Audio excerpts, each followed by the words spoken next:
4e et dernière étape 100% bretonne de ce Tour de France 2021. Anecdote favori profil, vous allez tout découvrir sur cette étape.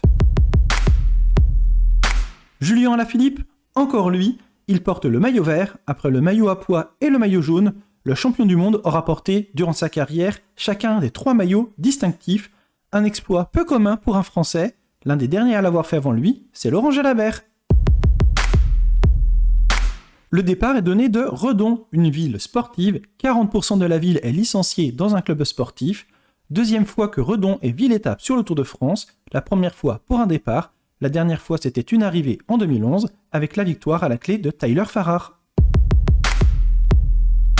Pour la 5e fois de son histoire, la ville de Balzac, Fabien Lemoine ou Albert Bouvet va accueillir une étape du Tour de France. La dernière fois, c'était en 2018, c'était un départ de course, et à l'arrivée, c'est Dylan Groenewegen qui s'était imposé devant Fernando Gaviria et Peter Sagan.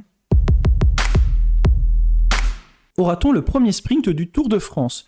Possiblement, on l'imaginait lors de la 3e étape du Tour, mais des chutes l'ont empêché. Au programme de la 4e étape, vous le voyez, un parcours plutôt plat, aucune difficulté de répertorier, simplement un sprint intermédiaire à 36 km de la ligne à Vitré qui permettra d'avoir une première explication entre les sprinteurs.